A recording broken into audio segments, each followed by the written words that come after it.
Je voudrais du soleil vert, des dentelles et des théières,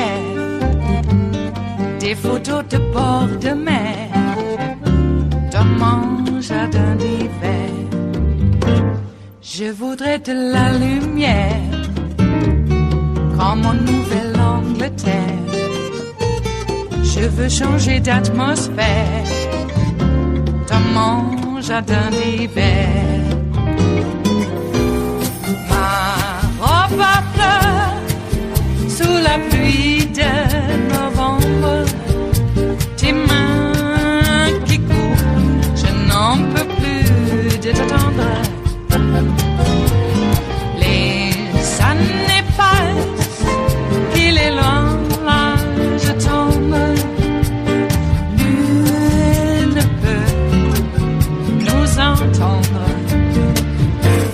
Je voudrais du Fred Astaire, revoir un latte goël. Let's get the latest on the migrant caravan. I've got some updates for you. There are now 4 caravans. They're inside Mexico. They're traveling to the border. There are 12,000 largely Central American migrants in those 4 caravans. And our troops have been working to secure sections of the Texas-Mexico border, laying down barbed wire fencing.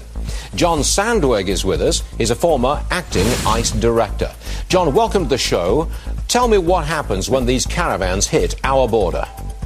Well, what we've been seeing generally is the caravans themselves have been actually walking up to our ports of entry. So rather than sneaking across the border, the caravans actually walk up to the ports of entry, get there, and say, I want asylum in the United States. And then what do we do? Well, the good news is this. They're all screened. They go through biometric and biographic background checks. So we're able to find out whether there's any bad information about them historically, including information we get from Central America. Once there, this is where the problems come in. They go through the court system where they get to present their claims for asylum. The problem is we've never hired enough judges. So the process takes way too long, in some cases 3 to 5 years. Those who are with family members, as a result of some court rulings, generally going to be released pending those court hearings. Now, ultimately, only about 10% of these people are going to actually get asylum in the United States. Most of these people will be deported. The problem is it just takes so long for us to get there. So we're looking at the prospect of housing tens of thousands of people on the border, maybe in tent cities, for a very long period of time. Is that what we're looking at? Well, right now, generally these people are released. They can be given an ankle bracelet. And the good news is the president says no. We're not going to catch and release. We're not going to do that. Well, right now, I know the president is saying that, but the reality is this. When you have 12,000, last month we had 16,000 Central American family members. ICE's capacity to detain families is only limited to about 3,000 beds nationwide. So just do the math. We know that large numbers are being released. The good news is, John, I got to say, that sounds to me like an invasion. If you're talking, no, I know you don't like the use of the word. I understand that. But what else do you describe it as? You've got tens of thousands of people. They walk in and they stay for a very long time, and we put them up. And that's an invasion. Yeah, Stuart, listen, I understand the frustration people have. Look, this is a humanitarian crisis. The majority of these people they pose no threat. The overwhelming majority pose no threat. It's a border crisis. Come on, you can't laugh like that. We're being swamped, and it's deliberate. I've dealt with security crisis, and there's some bad people crossing that border. Generally, this population are families desperately fleeing poverty and violence. They're not entitled to asylum, the overwhelming majority. The good news is they won't get it. The only real problem here is how slow we are in handling these cases. And I think the frustration is real. I understand people's frustration. They say, hey, there's a back door to the United States. These people are cheating. I get it. It would drive me nuts, too. Look, the good news is the legal framework is good, solid. It handles the cases well. We just have never dedicated the resources to move these cases along quickly and remove these people quickly. It is Tuesday, Election Day, the 6th of November of 2018, and you are in West Coast Cookbook and Speakeasy. I am your chef de cuisine, Justice Putnam, and our daily special is Tarrytown Chowder Tuesdays. That's right, folks. Come on in, get warm. It may be inclement in where you are. And I hope you voted. And if you haven't, have a little cup of virtual Tarrytown Chowder. Yes, it'll warm you up. It's got a little bit of hot smoked Hungarian paprika. Just a smidgen. All right. Well, voting has begun. And, if you don't even count the early voting. But let's do that. And a lot of people are voting. Lines are longer in places that they never had lines before. I don't know if that's by design or what. I have been reading that in rural areas there are no lines, especially where it's rural areas of just white people. But people of color, waiting long lines. You happen to live in an urban area, long line for you. So there's that. All sorts of news about voter intimidation. Oh, did you hear? ICE is having a crowd control training exercise in Latino neighborhoods in New Mexico today. Is that voter intimidation or is that voter intimidation? I don't know. Especially since at the top there we had the former ICE director on Fox Business making them cry because he specified that the Caravan, or now it's Caravans, multiples now, yes, Caravans, pretty soon it's going to have a middle name. Serial killing caravans always get 3 names, first, middle, and last. Almost there. But, that guy made Stuart Varney cry because the Caravan is a humanitarian crisis, not an invasion. Of course, he did at the very end said, we got to work really hard to process these people out of here better. He's more upset that the mechanism of, taking these people to the camps isn't working fast enough. Sort of like when Hitler, the plan to assassinate Hitler, the generals involved really didn't want to stop the war and stop incarcerating Jewish people. They just thought that Hitler was off his rocker and he wasn't doing it efficiently, and it offended their Teutonic sense of order. Okay? So anybody who says that at the very end, it really bugs me that these people are coming here for refugee status. We just have to process them into an incarcerated position faster. I don't know. It's still in the morning for me. Oh boy. So there's that. You've got a black woman just on her lunch break getting pelted with Nazi business cards with Nazi. What? Okay. And just a reminder, the number one threat to our safety is an ISIS-like white nationalist domestic terrorists here in these great United States. Those are the ones threatening us, and there's an intelligence vacuum because the Justice Department and others just weren't tracking them. Yeah, remember Michelle Malkin and who else? I think it was Boehner said that that these reports of right-wing extremism was coloring the whole of the Republican Party, and it looked like they were right. Boy. Our only hope is that there's a lot more non-racists going to vote than there are racists to vote. And they can do that, too, in any number of ways. Brian Kemp is still at it. Isn't it just like them, though? That as soon as a Democratic member or party member turned in the fact that there were all these, openings in the state voter registration website, and Brian Kemp's first thought is, well, hell, if I came across that, I'd be taking advantage of it. I mean, come on. Because that's what they do every time. And then what we do every time when we get material surreptitiously acquired, like by stealing, we turn it in. But a criminal thinks that everybody thinks like them. That if they were going to use it for their devilish means, it means that everybody is going to do that. And it's not true. So, but of course, on the other hand, he could just be a craven opportunist, and which obviously he is. And he doesn't care how it looks. He went on TV and said, I don't care how it looks. I'm a racist. This is Georgia. How do you think I'm going to win? Being all cuddly and nice? No. We got to put those people in their place. Otherwise, they're going to rise up and not only kill us in our sleep, but vote us out of office. Yeah, which is worse? I think they're probably on the same par, since rocks are rifles now. Okay, what's on the rest of the menu today here? In the Bistro Cafe of West Coast Cookbook and Speakeasy. Tarrytown Chowder Tuesdays. Well, the Indiana GOP was forced to drop a completely tone-deaf rally appearance by National Rifle Association President Ollie North. But only after parents pushed back. Yeah, they had some sort of mass school shooting in this area, and they just thought it was, unseemly. Facebook booted 115 suspicious accounts linked to a foreign entity after an FBI tip on the eve of the U.S. midterm elections. That was just last night.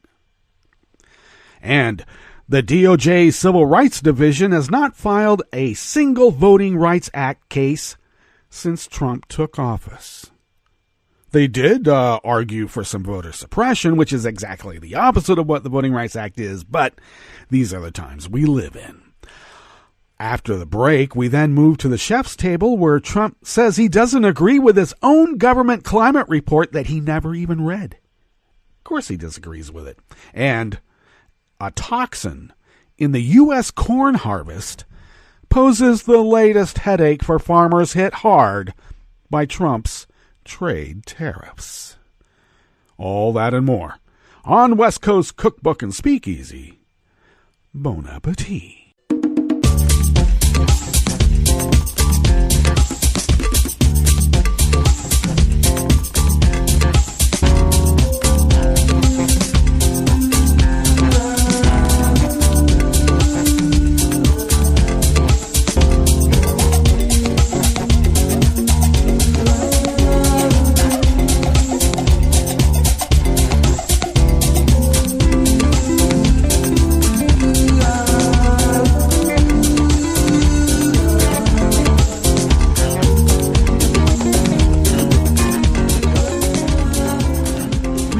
To our homepage at netrootsradio.com. We have those links to determine if you're registered to vote, it being election day, and in many states you can still register on election day. But please determine if you're registered. Go and vote if you have not already. Go encourage others to vote. And have a virtual French 77 while we watch the results come in. Look. The deck is stacked against us, absolutely stacked against us. But we're the little engine that could, all right? No matter how steep that mountain is, no matter how perilous the tracks may be, we just chug along. Because that's what we do. We're Democrats. And we really want to do the right thing, which is help our neighbors. And if we help our neighbors, that's helping ourselves. If we want to be so selfish. Okay? At least. Because that's really what our message is. We're all in this together. And, the Nazis want to kill us. If you want to vote against something. Okay? Okay, go then to the bottom of our homepage at netrootsradio.com. The chat room link is on the rightish of the page if you have any concerns or just want to chat. Kelly Lincoln is monitoring that, and she may be at work, but even then she'll check in. So, and there should be other people there that can engage as well. So do that. Take a gander to the leftish of the page there from the chat room link. At the bottom of our homepage at netrootsradio.com, you will then notice the contribute button. If you could become a Patreon of Netroots Radio, could you afford like a very inexpensive cup of coffee from, I don't know, a donut shop? Even that. Recurring donation helps so much here at Netroots Radio because we are the masters of making a little go a long way. And when we get more, we make that even go further. Because we're good at it. And the bills are paid. And by hook and crook, who uses that kind of language anymore?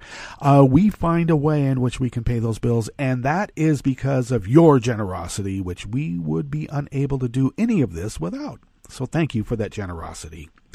Do follow Netroots Radio on Twitter at Netroots Radio. Tom takes care of that platform. Thanks, Tom. We're over there on Facebook. And Kelly takes care of the Facebook Live platform, and we thank her for that. You can follow me on Twitter at Justice Putnam, and I post the show notes and links diary on Daily Co's about 10 minutes before showtime, and then I try to get the announcement on the various social media platforms in that little 10-minute period, but it's really hectic, I gotta say. And do look for that. And the show notes and links diary, of course, as I've said before, is a very integral part to this whole multimedia operation. It's almost like homework, but it's not. Because homework wasn't that entertaining to a lot of people. Okay. Alrighty, so go ahead and follow West Coast Cookbook and Speakeasy on Facebook. We are on Twitter at Cookbook West. And pick up podcasts of the show by way of Spreaker, Stitcher, TuneIn, iHeart, iTunes, YouTube, etc., etc., etc. Okay, I think I got that all in. All right, so this first article here in the Bistro Cafe of West Coast Cookbook and Speakeasy is out of Share Blue Media by Oliver Willis. Republicans in Indiana apparently just realized it hurts them to be so closely aligned with the NRA's brand of zealotry on guns, you would think. It's almost like Russian active measures, and has been for a long time. Makes you wonder, huh? The Indiana Republican Party had originally included current NRA President Oliver North, you know, the guy that got convicted for selling arms to terrorists. That's how zealot they are. We got to sell those guns. If Arthur Rimbaud can sell guns, be a gun runner, or, in Ethiopia and elsewhere, why couldn't Oliver North? Well, he, of course, the now convicted Iran-Contra criminal-turned-conservative leader has been cast out from that rally in Noblesville, Indiana. In May, a teacher and a student were shot by a gun-wielding teenager at Noblesville West Middle School. A middle school. The decision to include North in a Republican event was slammed by parents from the group Noblesville Stands Together, which was formed after the shooting. Nathan Lambert, whose child attended the school involved in the shooting, told the Indiana Star the decision to host North was insensitive and shameful. Well, of course it is. Because they think anybody who's been a victim of a gun crime then immediately turns into a whimpering, sniveling, weakling, weepy-eyed liberal. Not tough people like them. Now, this fellow, Nathan Lambert, said that I'm a Republican, and I'd like to know why my state party thought this was a good idea. Another parent, Hyde Heckman, told the paper the NRA has contributed to a toxic, polarizing dialogue on gun reform that has not produced results that are needed to keep our kids safe. Yeah, well, we got Dana Loesch out there today lamenting about, how women have to carry guns into yoga studios, and we are fearful because it's a dangerous world out there. Yeah, no, Sherlock. She would much rather sell, gun holster accessories with the guns than maybe lessen the amount of guns out there in that scary world that they perpetuated. We can't get rid of the bubonic plague. It would be bad for business. That's what we're up against. That's the mindset we're up against. Faced with this criticism, Republicans pulled the plug. Indiana Republican Party Chairman Kyle Hooper told The Hill Oliver North will not be visiting Noblesville today, as it simply would have been the wrong place at the wrong time. Yeah, it took you that long to figure it out, huh? Push back? Now let's remember, the NRA has attacked the teenage survivors of the shooting at Stoneman Douglas High in Parkland, Florida, because they oppose efforts at reform, meaning the NRA. So they are really the true victims, not the teenagers, not the 6-year-olds.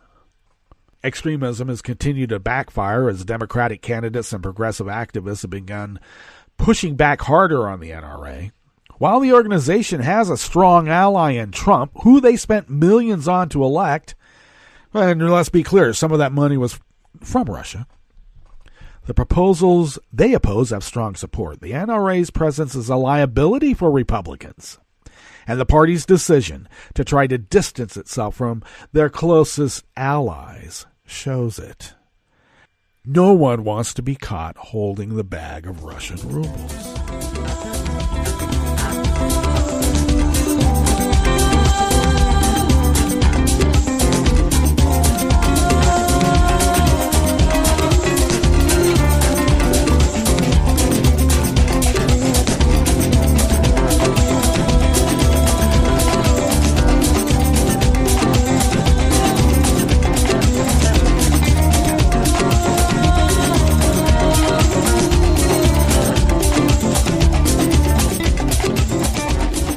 Dave and Philip George of Reuters brings us this next offering here in the Bistro Cafe of West Coast Cookbook and Speakeasy, Tarrytown Chowder Tuesdays.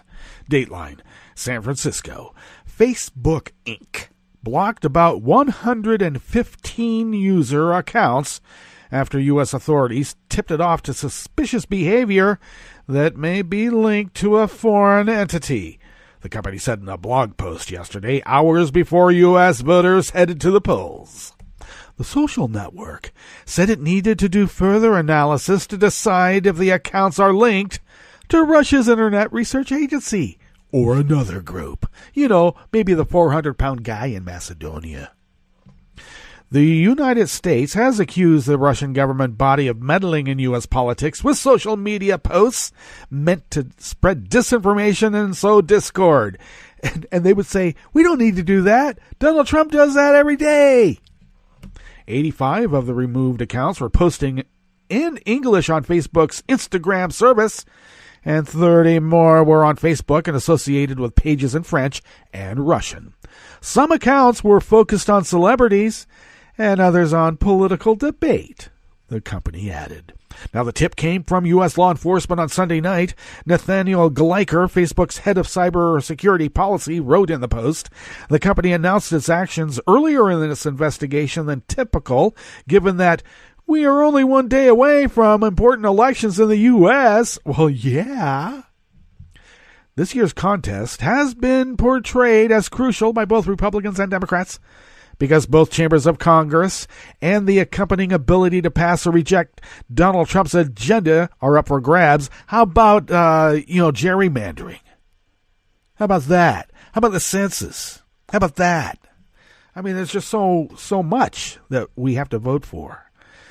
Well, the social media company says they are now more vigilant against foreign and other potential election interference after finding themselves unprepared to tackle such activity in the U.S. presidential election 2 years ago.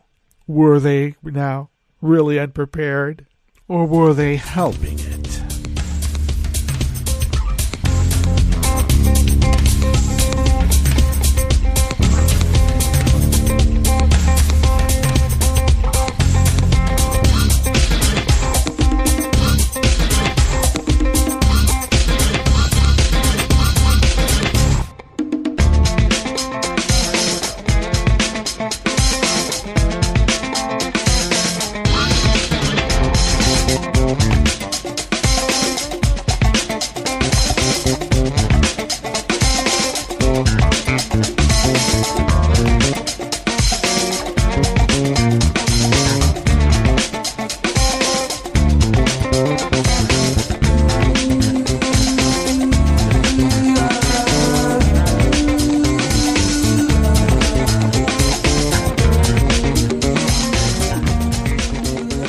Melheiser of Think Progress brings us this final offering here in the Bistro Cafe of West Coast Cookbook and Speakeasy.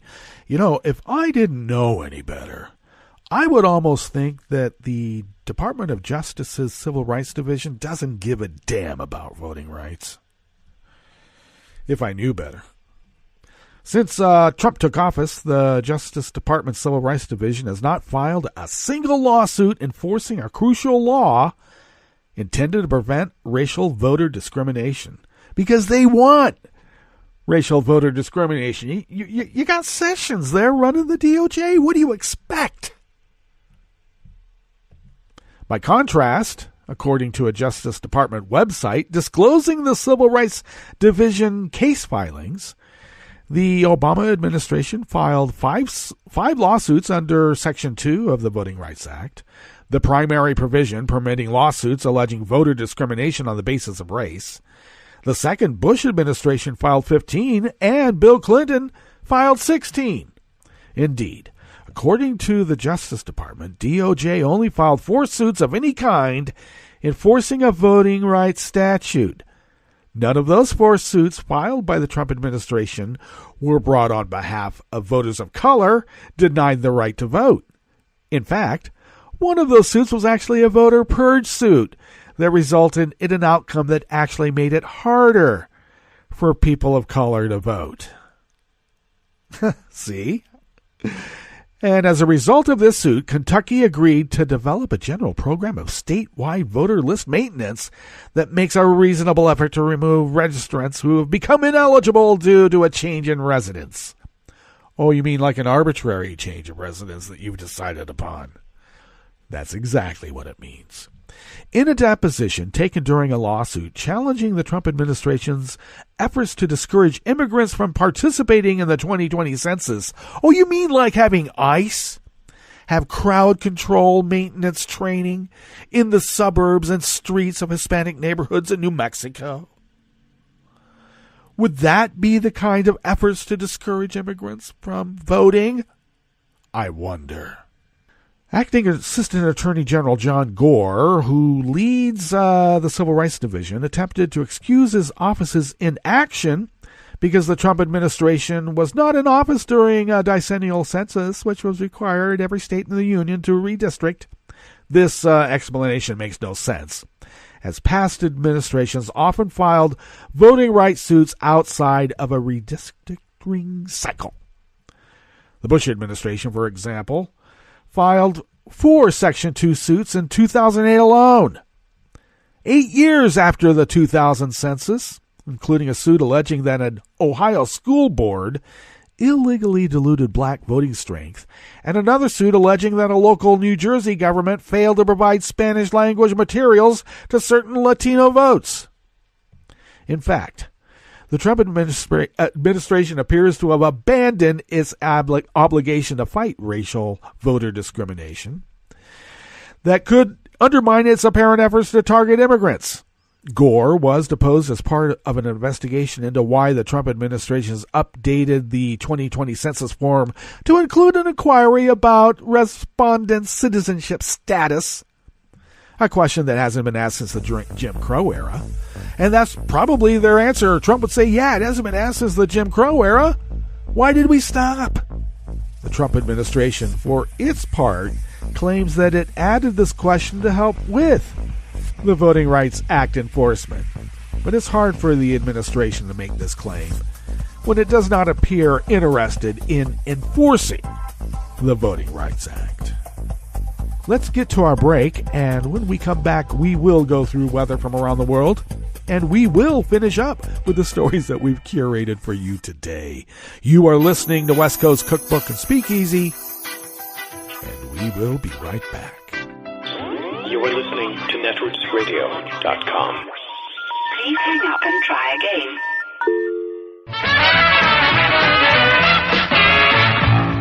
From a point at sea to the circles of your mind, a new force is at work for planetary transformation. New radio for a new Earth.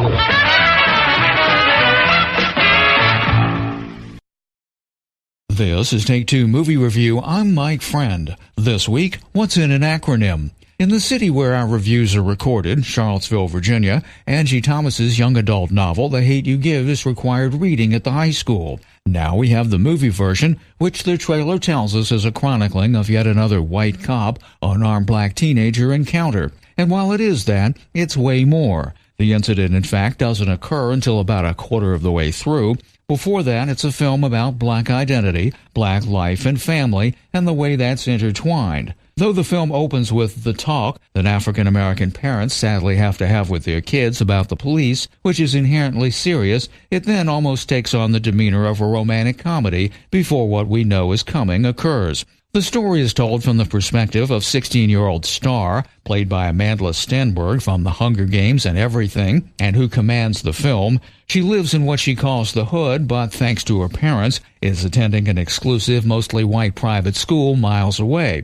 She even has a white boyfriend. The incident, of course, changes everything, not only in her life in the neighborhood, but at school, where the humor of the preppy's hip-hop affectations becomes a different matter entirely.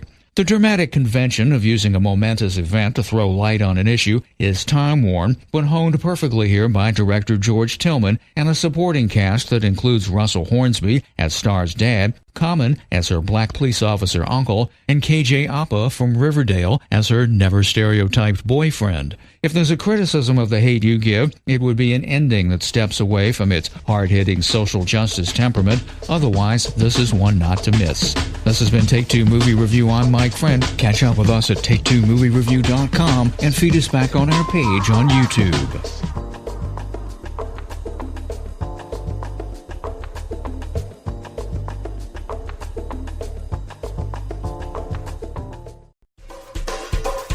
This is Scientific American's 60-Second Science. I'm Steve Mirsky.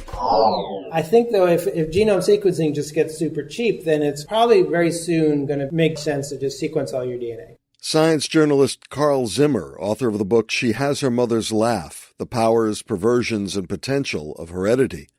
Zimmer spoke last month at New York University's Journalism Institute.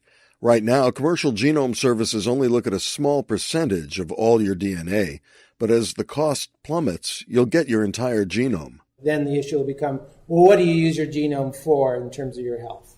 A lot of people will actually benefit from something I learned by looking at my genome, which is that if, God forbid, I were to get hepatitis, there are certain drugs that won't do me any good because I have certain genes. Pharmacogenomics, as it's called.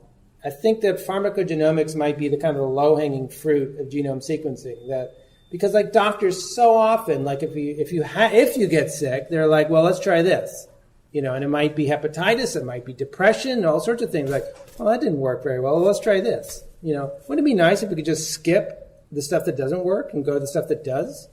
So that might be kind of where medicine goes in terms of using our genomes and understanding how heredity affects our health. For Scientific American's 60-Second Science, I'm Steve Mirsky. This program is presented by the Centers for Disease Control and Prevention. For an expectant mother, taking care of her developing baby means taking good care of herself. One way she can do this is by ensuring she gets vaccinated. If a woman is or might be pregnant during flu season, it's especially important to get her annual flu shot, preferably before the end of October. In addition, women should be vaccinated against whooping cough during the 3rd trimester of each pregnancy. Failure to get vaccinated places both mother and baby at increased risk for serious complications of these infections, including hospitalization and even death. If you're pregnant or planning to get pregnant, ask your healthcare provider when you should get your vaccines. Thank you for joining us on A Minute of Health with CDC. For the most accurate health information, visit cdc.gov or call 1-800-CDC-INFO. Once again, we enter the long season of winter darkness. And this year, we're beset by back-to-back waves of spooks. First came the little costume goblins on Halloween, seeking sweet treats from us. Cute. But then, only 6 days later, here come the real horrors of the season. Office-seeking politicians of the extreme right demanding votes on Election Day. Not cute, because they promise an agenda that's more Trumpian than Trump, ranging from harsher treatment of the poor to enthroning the rich over America's workaday people. In the latter category is a truly dreadful GOP scheme to decimate the middle class. Of course, they can't come right out and say that, so they speak in tongues about it. Here's the hoary senatorial scamp Mitch McConnell babbling that Republicans will, quote, address the real drivers of debt by adjusting those programs to the demographics of America in the future. That means nothing to normal voters, but it's music to the ears of the Koch brothers and all other corporate supremacists funding the GOP, for it signals that their party will go all out next year to undermine and effectively kill the people's Social Security, Medicare, and Medicaid programs. Just a year ago, McConnell, Trump, and company rammed into law a $1 trillion tax giveaway for corporate elites, saying they didn't care that it would wildly inflate the deficit. Now, though, they say all of that red ink is suddenly of grave concern to them.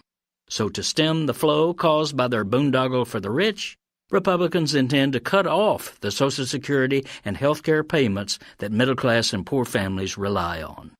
This is Jim Hightower saying, this is not just diabolical, it's deliberately evil, and all politicians who support it should be condemned to the most hellish fate imaginable.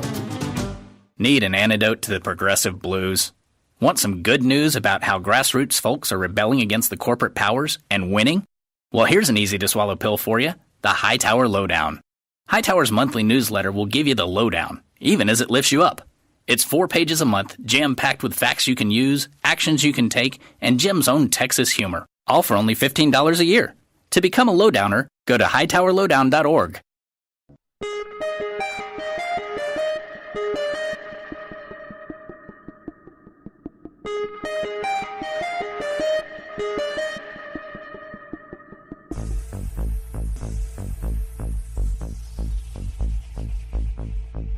You can help stop the Trump agenda in its tracks. Make sure you're registered to vote. Go to rockthevote.org.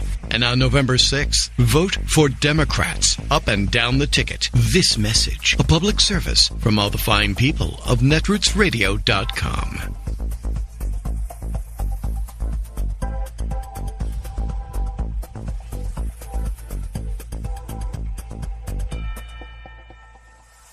Is anti-Semitism in America on the rise? Listen up. This matters. I'm Louis Black, and this is the Civil Liberties Minute with ACLU attorney Bill Newman. That is how our Civil Liberties Minute from June 2018 began. And now, following the murders at the Tree of Life Synagogue in Pittsburgh, we're going to replay the rest of it. Comparing 2017 to 2016 shows, according to the Anti-Defamation League, a nationwide increase of anti-Semitic incidents of 57%. That's the largest percentage increase in a year since ADL began keeping records. The 2017 data show a sharp rise in anti-Semitic incidents in schools and on college campuses. 2017 was the first year since 2010 when there was a recorded anti-Semitic incident in every one of the 50 states. And comparing 2017 to 2015 shows that the number of incidents of anti-Semitism in America has doubled. This spiking in anti-Semitism, as summarized in a recent New York Times article, is attributable to the effects of social media and the emboldening of extremists, all exacerbated by the divisive state of American politics. The Civil Liberties Minute is made possible by the American Civil Liberties Union because freedom can't defend itself. I read the news today, oh boy. It's time for Nicole Sandler's What's News from NicoleSandler.com and the Progressive Voices Network. The 2018 midterm elections have finally arrived. A divided America casts its ballots on Tuesday, millions of voters delivering their verdict in a bitter election that amounts to a referendum on Donald Trump's presidency. You look at what's marching up, that's an invasion. I'm Andy Sullivan in Washington, where the balance of power could be very different a day from now. Let's get it done. Fired up Democrats are looking to break the Republican dominance at the national and the state levels, but there's a sense that the stakes are much higher than that. Democrats have spent the past 2 years painting Trump as an existential threat to American democracy. Suddenly people woke up and said, oh, I guess we can't take this for granted. We've got to fight for this. Trump and his Republicans, meanwhile, are increasingly framing this contest in racial terms, stirring up fears of immigration as they try to hold on to power.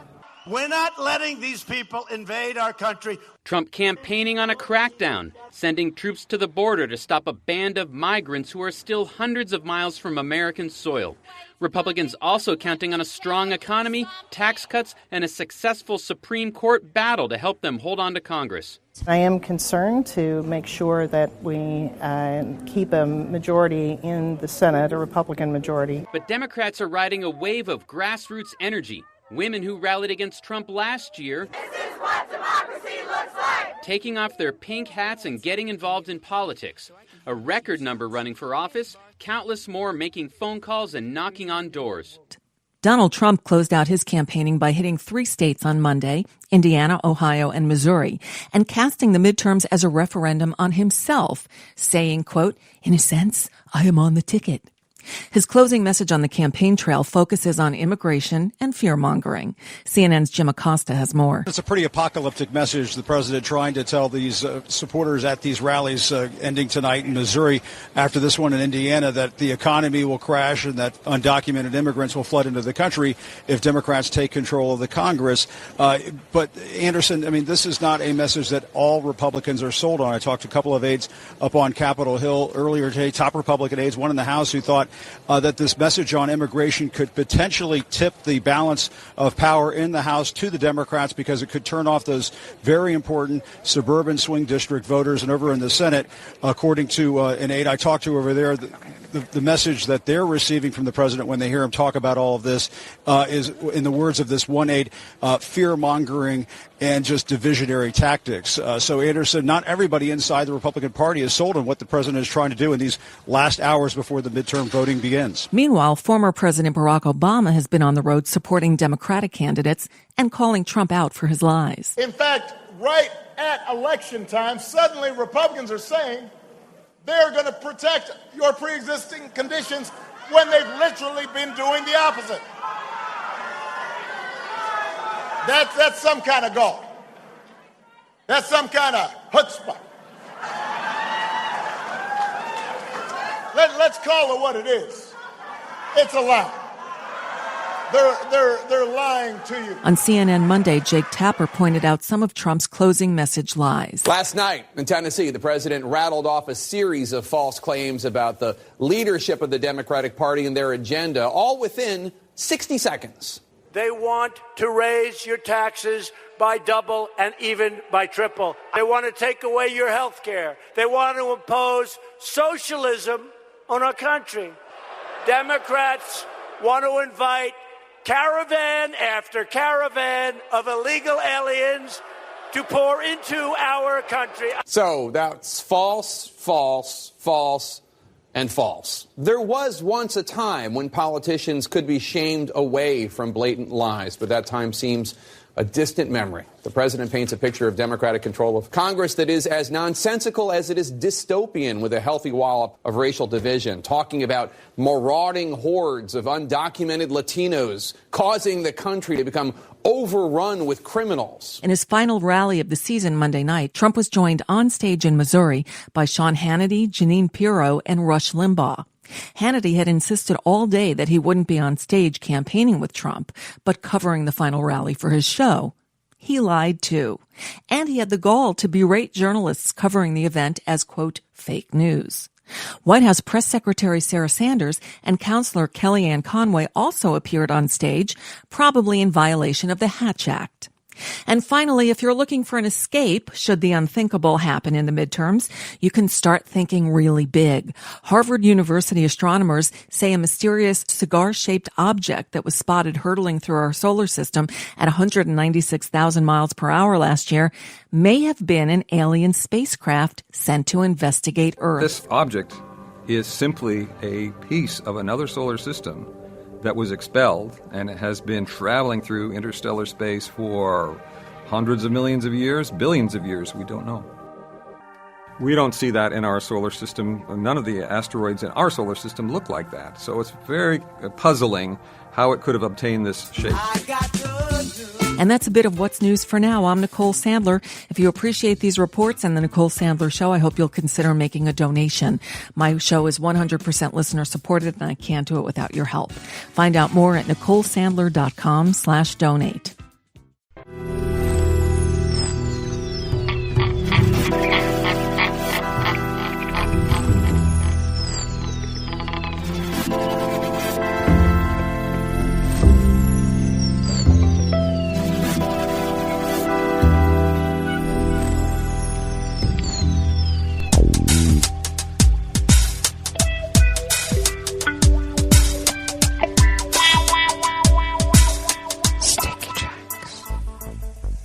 Thank you for accompanying us here to the chef's table at West Coast Cookbook and Speakeasy, Tarrytown Chowder Tuesdays, by the way. We always begin weather from around the world along the banks of the Rogue River in the Rogue River Valley of Southern Oregon on the west coast of the continental United States of America, where it is currently 38 degrees. We were just about an hour and a half ago about 35 degrees, so we've gone up quite a bit. Well, it looks like we're going to be about the same temperature as we had yesterday, about 56, 57, and that overnight low will be in the mid 30s. So we'll say 35 to 38. We'll call that mid. And chilly nights. It looks like we'll be partly cloudy today, though right now, where the mothership is at positively 3rd and Marie, we are experiencing quite thick ground fog caused by the precipitous drop in temperature and warm bodies of water nearby, and plant life too. And they throw off their dew, and the next thing you know, it's suspended in the air. We call that ground fog. Oh my. Winds are out of the north, a chilly north, by the way. Light and variable will continue that way through, at least tomorrow. And once again, we will have overnight lows in the mid-30s. Barometric pressure right now is falling at 29.23 inches. Visibility is down to 6 miles, and that relative humidity is 90%. We have no pollen, apparently, bothering anybody. So that's good to know. The air quality index is moderate at 51 particles per million, and that's, I'm sure, because people are burning their wood in their fireplaces. But the daytime UV index is at 2, which is in the green color of low. Indeed. Weather from around the world is brought to you by people's personal weather stations that they purchased. These people planted these purchased personal weather stations somewhere on their property, and these people positively live around the world. London is 59 and mostly cloudy. Paris, France is 62 degrees and partly cloudy. Rome, Italy is 67 and partly cloudy. Let's take a look right now because they have a weather advisory. I suspect it's still thunderstorms possibly. Well, let's find out what that is. And it is indeed an active advisory for potential disruption due to thunderstorms. I don't see any cells right now in Rome proper, which is a huge city, by the way. But I see no weather or water cells in the general area of Rome currently on the satellite map. They do have winds out of the south in gusts, and they will be cooler. But right outside the city proper is quite a big weather cell moving their way. So if you're in Rome, I would take cover. All right. Let's see here. Kiev is 41 and fair. Kabul is 39 degrees and clear. Hong Kong is 71 and clear. Tokyo is 62 and mostly cloudy. Sydney, Australia is 74 degrees and clear. San Francisco, California is 53 degrees and sunny. And New York is 54 degrees Fahrenheit with a fall rain. And that is weather from around the world, brought to you by people's personal weather stations that they purchased. These people planted these purchased personal weather stations somewhere on their property, and these people positively live around the world.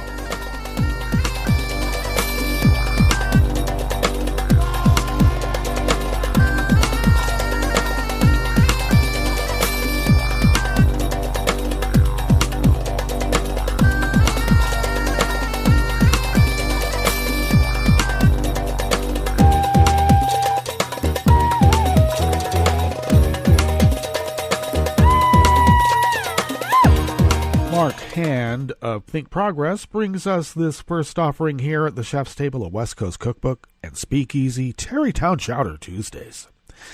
Donald Trump revealed in an interview aired Sunday night that he has not read a national climate assessment released in November of 2017 because he's too busy playing golf and having his Nuremberg rallies. And that assessment has clearly stated humans are the overwhelming cause of climate change. The National Climate Assessment projected a United States devastated by climate change, including 18-degree Fahrenheit Arctic warming and sea levels rising a foot per decade if we stay on the nation's current path of unrestricted carbon pollution. The report makes clear just how grave a threat Trump's plans are to abandon the Paris climate deal, undo Obama-era climate rules, and boost carbon pollution. Despite not reading the report, Trump, in an interview with Axios reporters aired on HBO, emphasized, I don't necessarily agree with the findings of the assessment because he somehow believes he's tapped into the secret of the universe and it speaks to him. Yeah, we know what we call that. Ultimately, I'm the one that makes the final decision. Actually, no. Ultimately, you are not the one that makes the final decision, fella. And I put the emphasis on fella because you're a puny little human being and there are powers much greater than what you can imagine in the universe. Just saying.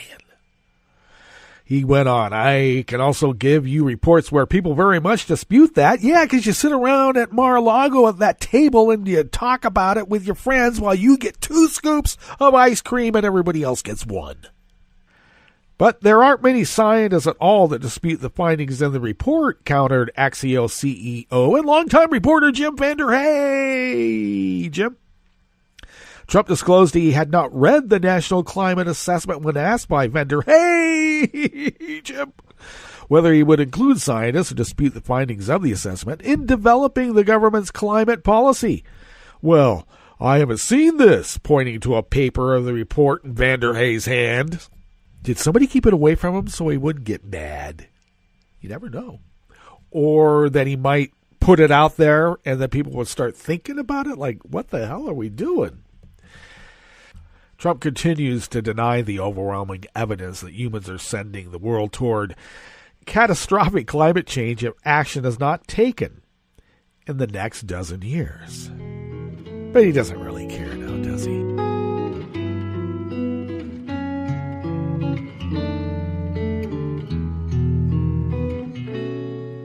Je te donne c'est mon amour pour la vie entière.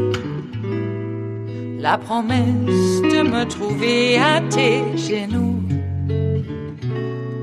Aussitôt que tu m'appelles, rester toujours fidèle. C'est tout, c'est tout. Je te donne tous mes printemps, mes étés de mer, mes automnes quand les feuilles tombent partout. Si ce n'est pas une bonne affaire, je te donne tous mes hivers, c'est tout. Finishing up here at the chef's table at West Coast Cookbook and Speakeasy is an article out of Reuters. Northern American farmers are finding increased levels of a plant toxin known as vomitoxin in this year's corn harvest, adding insult to injury for growers already suffering as the U.S.-China trade war hurts soybean exports and crop prices. I would say that's hurting soybean exports too, by the way.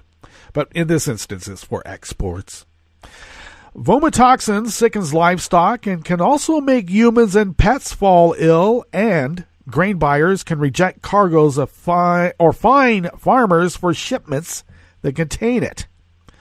More cases than normal are likely in the corn crop because wet weather this autumn caused the fungus to develop while delaying harvests, and that's Iowa State University grain quality expert Charles Herbaugh said. About 3/4 of U.S. corn is used domestically to feed livestock and make ethanol, and a byproduct called distillers' dried grains that is fed to animals. However, livestock and ethanol producers need to blend corn that contains vomitoxin with corn that does not to make it suitable for feed when toxin levels are high.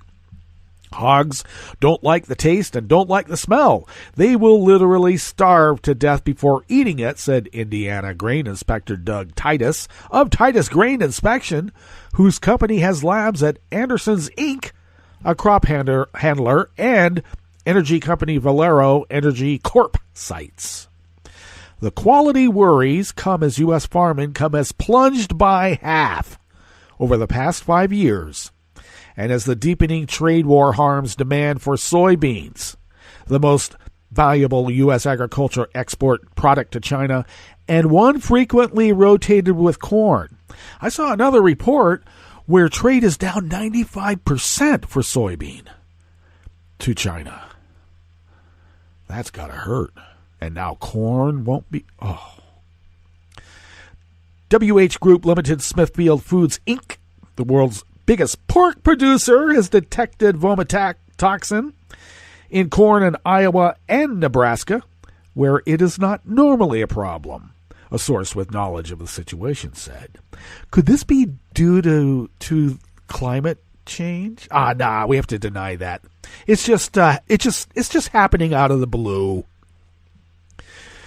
The company, which feeds corn to hogs, did not immediately respond to a request for comment. Yeah, I can imagine why. The U.S. Food and Drug Administration allows vomitoxin levels of up to 1 part per million in human and pet foods and recommends levels under 5 parts per million in grain for hogs, 10 parts per million for chickens and dairy cattle. Beef cattle can withstand toxin levels up to 30 parts per million. Ohio-based Anderson's is warning farmers delivering corn to an ethanol plant in Albion, Michigan, that corn with vomitoxin levels above 5 parts per million is subject to rejection. Ethanol plants in Michigan and Ohio are also testing corn deliveries for the toxin and charging farmers financial penalties if their loads contain too much. Now, problems stretched over the border into Canada, too. I'm getting the panic button pushed in Canada in Ontario, said Max Hawkins, a nutritionist with Alltech Inc., a Kentucky-based feed supplement company. More samples have not been examined yet because of the rains that delayed harvesting, which was 76% complete as of Sunday. The reports are that the vomitoxin problem is only going to get worse. Sorry about that, farmers. Well, we better get out of here, and we'll meet up tomorrow for Smothered Benedict Wednesdays, and we'll be going over the results of the election as we know them. And so we'll meet up then. So do stay tuned to Netroots Radio all throughout the day, because there will be updates throughout the day. And we will visit with you tomorrow right here in West Coast Cookbook and Speakeasy. Bon appetit.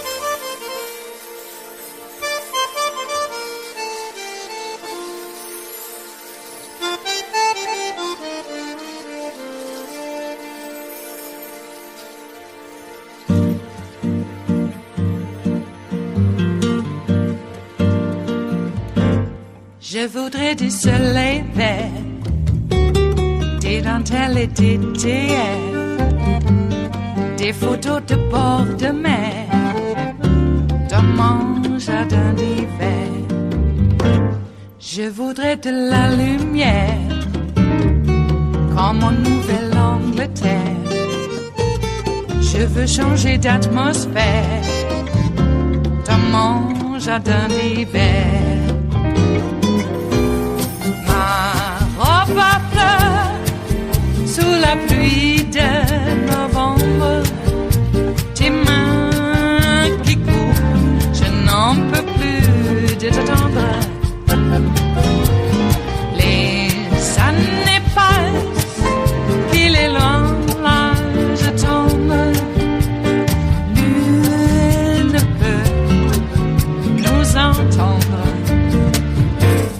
Je voudrais du Fred Astaire, revoir un latte Goël. Je voudrais toujours te plaire, dans mon jardin d'hiver. Je veux déjeuner par terre, comme au long de golfe clair, t'embrasser les yeux ouverts, dans mon jardin d'hiver.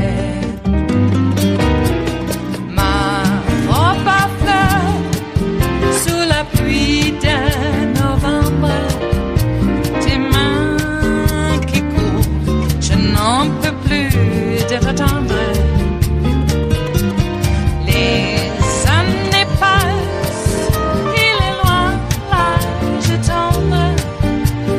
Nul ne peut nous entendre. Ba-da-da-dum-di-da-dum. Ba-da-da-dum-di-da-dum. Ba-da-da-dum-di-da-dum. Dans mon jardin d'hiver. Ba-da-da-dum-di-da-dum. Ba-da-da-dum-di-da-dum.